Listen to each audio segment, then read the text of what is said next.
All right, my second try here on my video journaling, which I think I'm going to share. I'm just not 100% sure yet. So if I do, I want to thank you for listening. My name is Paige, and I am an intuitive. I don't know why I have a hard time speaking these words. I read energy, and I have since I've been born on this planet. I've also recently experienced an invasion on my body from the toxicity of the environment that was placed upon all of us through the chemical companies and other big corporations. For myself personally, I have both of my eyes have been burned, and my face have been burned from a chemical burn. And I have it very much documented through the medical community, thankfully, to my doctor. And yeah, so we ruled out the viruses and the pink eye and all the other things. And I'm still not able to see very well, even with my glasses on. And I've posted on my social media, Instagram and Facebook, pictures of myself a few nights ago. Was the last time I started, I've been taking pictures of myself and my eyes and my face for the last 2 weeks since I've been exposed. But I'm not so much, I'm concerned about myself, but not so much as I am for my grandson. And of course, all of the people who have had full exposure to the chemicals that we were all exposed to from the rail train cars derailing off of the railroad with chemicals in them. And only one chemical is being fully disclosed, but there are at least 5 that have been exposed into the air and then burned into the air, creating a very toxic situation for many of us, killing a lot of wildlife, killing a lot of, contaminating the water, the air, the earth. And I've definitely been one victim of many, physical victims of many.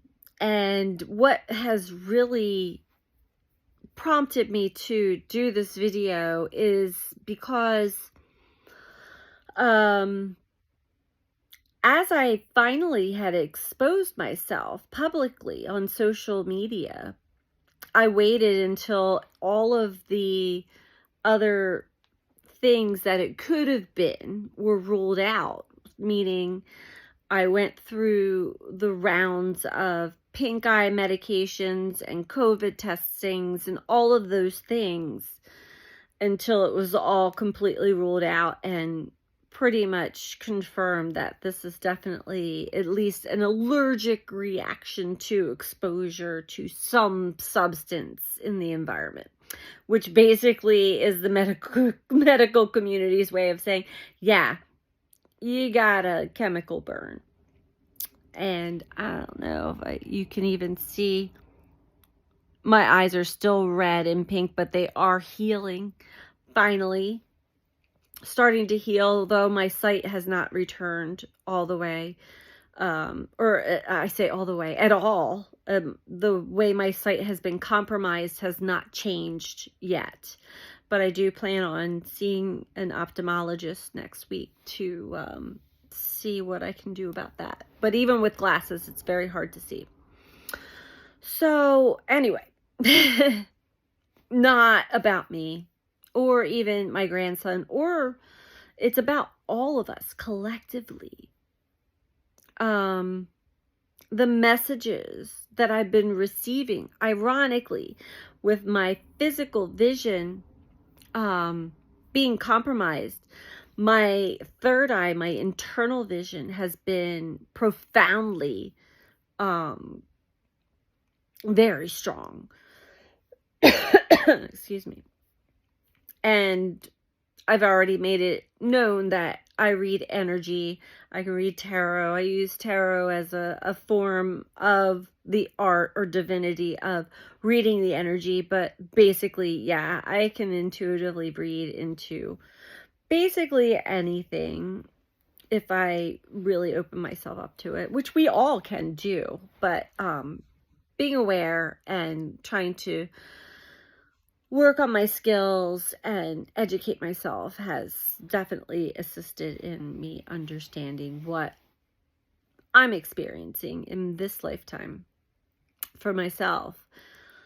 The message I'm really being prompted to share right now is to continue to bring awareness to a lot of the things that are being exposed right now in the world, especially in the United States. I can really strongly speak about the United States right now as far as channeled messages go.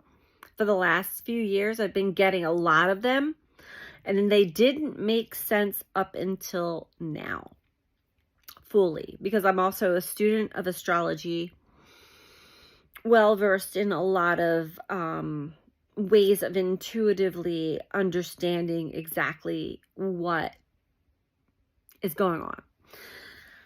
So I'm not saying I'm the one that knows what's going on, because nobody on the planet knows fully what's going on. But when you practice your art of divination, whatever that may be, you strongly start to pick up on what is true, a true message, and what is basically your subconscious talking to you.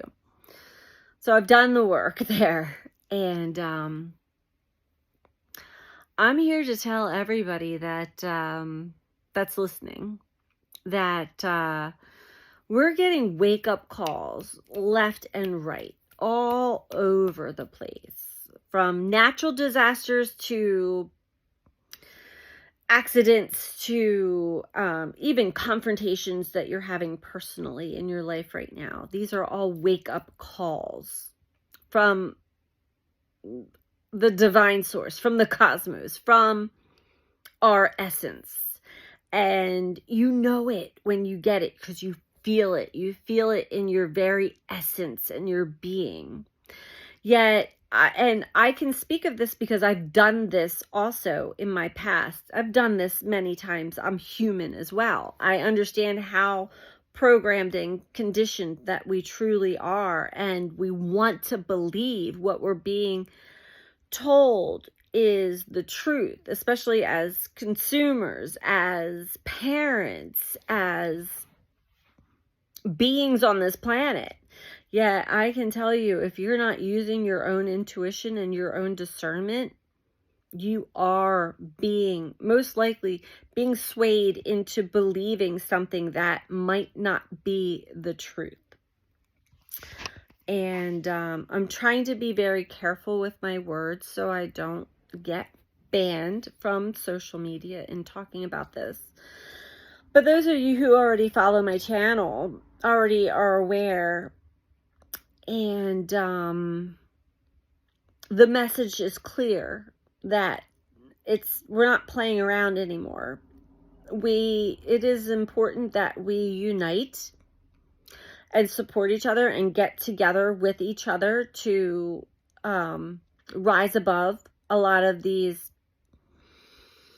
I almost want to call them attacks. They seem almost as if they are either psychic attacks, physical attacks, assaults on our very being, as we have experienced in our past lives. Many of us have been persecuted and murdered for just our very being, for speaking truth as I'm doing now, And if you look at how a lot of people aren't aware, they're not even aware of the train derailment in Ohio that happened 2 weeks ago, and the toxicity that was exposed to all of us, at least on the east coast of the United States, all the way up to Iceland and Canada. They're being very careful with their words and what they share as well. But it's really out there in plain sight, and it's not hard to get the truth, especially if you feel it out in your essence, in your very being, what the truth really is. And it's time for those of us who are awakening in consciousness to really tap into our inner being, into our inner knowing, and to be able to discern and determine what the truth really is. Because things are going to get even crazier. And it's important for me to say now that if we don't start to really snap out of the hypnotic phases that we go into and things that we fall for, it could be detrimental. And I'm not one to ever give messages of doom and gloom, but it's important right now that we truly unite and work together and spread each other's messages and work and fight for, not fight, actually fight is the wrong word. If you are, and I love all of you, if you are an activist, if you are fighting for justice, change your words internally to not being fighting, because you cannot, we're being fought at. You can't counteract an energy with the same energy. This is where a lot of the confusion comes in, and a lot of the programming really starts to take over people, even in the spiritual community, even people of light with good intention. And it's good. Good intention is important, but also know where the rage and the anger and the frustration comes from. It's a tool. It's an energy that can be used for good, but make sure that your personal inner child trauma is not tied in with that as well. Basically, the more of us that actually unite and get together and really truly unite, we've got to get we've got to stop competing with each other. We have to stop worrying about a profit or money or any of that stuff. We need to support each other and get together with each other to be in resonance with each other. This is important for our survival, basically, is what I'm getting down to. And I hate to use those words, but it's really important that I say these words, because it's true. If we continue to go down the same paths that we have been, and we continue to believe in the false narrative, or put our hopes in the wrong hands, it could be detrimental. And honestly, for myself, I've come to terms with things in my life that if I were to die, basically, I'm just going to say, if I was going to die tonight, I would be content, because I have made my wrongs right within me, and I have put forth the efforts towards what it is I know that I'm here to do. Yet I'm not giving up. I'm not saying I'm going to die tonight. I'm just saying, like, we don't know how much time we have. It could be another billions and billions of years, but it could also not be. And look around, look at the state of the world and what is really happening, what we're being exposed to in our food, our water contamination, our air contamination, how much we rely on Western medicine. I'm talking about United States right here, especially right now, and how much the pharmaceutical companies have a big claw down on our very health. How much all of those institutions, financial, medical, chemical, the big corporations that basically rule everything because we allow them to. And I'm not one to usually even sit here and talk about these things, but it is the truth. It is the truth that everybody is pretty much aware of by now, but it's so easy to try to stick your head back in the sand and just be like, what can I do about it? Well, yeah, all individually, it's really hard to think about what you could actually do about it, but collectively, we could change it all very quickly. The resources and the knowledge and the power to change things around is already existing. But we're still very much stuck in the old. For a I'm speaking massively. Those who have decided, I'm going to take life into my own hands. I'm going to be self-sustainable. I'm going to take care of myself. Yeah, there are plenty of us out there, but they remotely collect in groups. It's almost like cliques in certain areas of the world. And then what good is that? What good is that if we don't have a source? Because we all belong to the same source. And this goes back to, all of the other prophets, and even down to the more recent times of people speaking where everybody heard you. Nelson Mandela, Martin Luther King Jr. I mean, I could speak out a bunch of those names. It resonates. It wakes people up. Yeah. Where is that now? We're so immersed in technology and in our phones and in this, we get caught up in this hypnotism, in this whirlwind, in these rabbit holes, in these places, and it's all ego driven. And I'm not blaming anybody. Again, I've been there. I know. But to sit back and now see and witness for years and years and receive all of the messages that I've been receiving for the last 3 years, they didn't make sense up until right now. And up until the last 2 weeks. They were so powerful. And they have been. I still get them. Powerful. But I keep asking, what am I supposed to actually say here? Because this is big, and I'm either going to look crazy or I'm going to really freak some people out. And so subtly, I'm given more messages to bring it to a more neutral zone, which I'm trying to do. But it is massive. The main message right now is that those of us that are awake already in consciousness, those of us that see what's happening and see the lies and see all of that,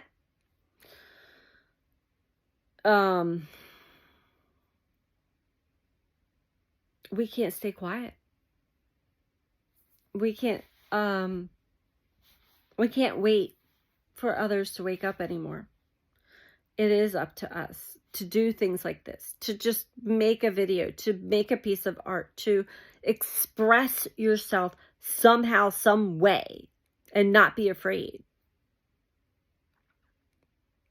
I think that's pretty much the main message I have right now. The state of the world. If you just really look at the state of the world and express yourself, how do you feel about that? How do you feel about that, especially if you have children or grandchildren? Because that's what world we're leaving them in. How do you feel about yourself and your legacy, your actual legacy when you're no longer on this planet? I know this is deep. I'm sorry to give this message, but I already said, if I die tomorrow, I'm content with that. I'm okay with that. I've made my wrongs right. And I've reconnected with those that are important to me. And can you say the same? Do you feel like you've done enough? That you've let go enough? That you've loved enough? That you've expressed your love, your heart enough before your last moment of breath here on this planet? That's where I'm going to leave this message off. But thank you for joining me and listening to that. And I hope that some of this resonates with you, and that it wasn't too deep. That's my inner child that always worries about what other people think. By the way, speaking. So, love to all.